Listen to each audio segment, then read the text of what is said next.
Means primitive and you means true. तो prokaryotes mean जिसका nucleus primitive है, जो पुराना है, और कैरियन मीन्स होता है न्यूक्लियस, और यूकैरियोट मीन्स ट्रू जिसका न्यूक्लियस जो है वो डेवलप्ड है।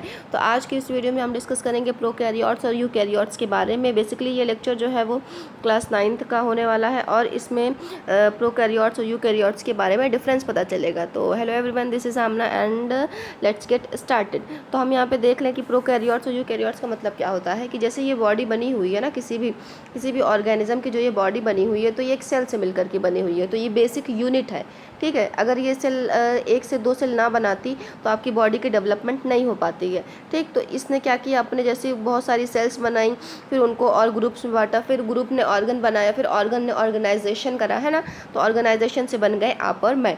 तो ये जो सेल है ये बहुत सारी सेल मिल करके बनी हुई है। तो जाहिर सी बात है इनको ज़्यादा काम करना है, तो इनकी जो डेवलपमेंट है, इनकी जो कॉम्प्लेक्सिटी है, इनकी जो ऑर्गेनाइजेशन है, इनका जो फंक्शन है, वो ऑब्वियस सी बात है बहुत ज़्यादा कॉम्प्लिकेटेड होगा। लेकिन अब यहाँ पे अमीबा जी की बात कर ले। अमीबा जी छोटू से हैं ही वैसे ही, और इनको जब माइक्रोस्कोप से देखेंगे या बैक्टीरिया को जब माइक्रोस्कोप से देखेंगे तब ये तो दिखाई दे रहे हैं। तो इनकी जो बॉडी बनी हुई है कि, और ये बात आपको क्लियर है कि जितने भी लिविंग ऑर्गेनिज्म प्रेजेंट है उनकी बॉडी जो है वो सेल से ही मिलकर के बनी होती है। तो ऑब्वियस सी बात है बैक्टीरिया जो कि लिविंग है वो भी सेल से बना होगा, लेकिन बैक्टीरिया इतना छोटा है कि उसको हम नेकेड आई से या नहीं देख सकते। अब मैं बोल रही हूँ, मेरे मुंह में जो है वो बैक्टीरिया जा रहा है, आप सुन रहे हैं, कान खुला है आपका, आपके कान के अंदर बैक्टीरिया जा रहा है, आपकी स्किन पर बैक्टीरिया बैठा हुआ है, आपकी जो बॉडी है, हर बॉडी के हर पार्ट पर बैक्टीरिया इस वक्त प्रेजेंट है, नाक पे, मुँह पे, हर जगह प्रेजेंट है ना। मुँह पोंछ रहे हैं तो बैक्टीरिया अंदर जा रहा है। तो यानी कि बैक्टीरिया इतना ज़्यादा छोटा है कि ये हर वक्त हमारी बॉडी के अंदर जा रहा है, और हमारी बॉडी का इम्यून सिस्टम इतना स्ट्रांग है कि उससे फाइट कर रहा है।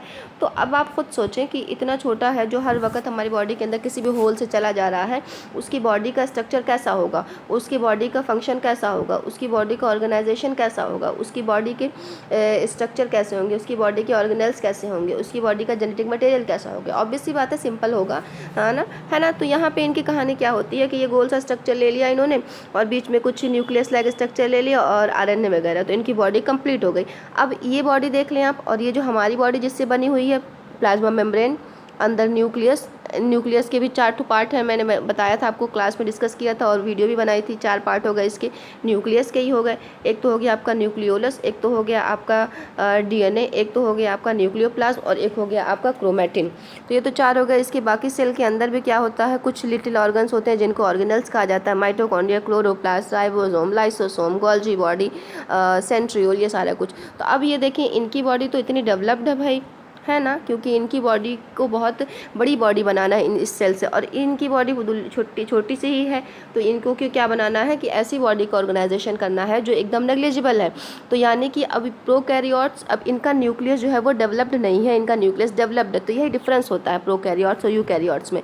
लेकिन यहाँ पे लिखा हुआ है कि प्रोकैरियोट जो होते हैं वो ऑर्गेनिज्म्स होते हैं जिनके सेल जो होती है लैक करती है nuclear membrane and the genetic material.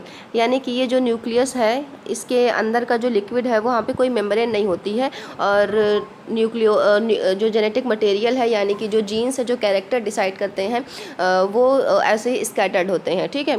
अब जेनेटिक मटेरियल जो होता है डीएनए और आरएनए, तो इसके चारों तरफ कोई भी लेयर नहीं होती है। ये क्या करते हैं, न्यूक्लियोइड की फॉर्म में होते हैं। That is why they are known as prokaryotes. Pro means primitive, karyon means nucleus, prokaryon means जिसका न्यूक्लियस प्रिमिटिव है, जिसका न्यूक्लियस डेवलप्ड नहीं है, जिसकी बॉडी में जो है वो डेवलप्ड सेल ऑर्गेनल्स भी नहीं है। तो ऐसे लोग जो होते हैं प्रोकैरियोट्स होते हैं। तो ऐसे लोग जो हैं वो सिर्फ बैक्टीरिया ही हैं, ठीक है।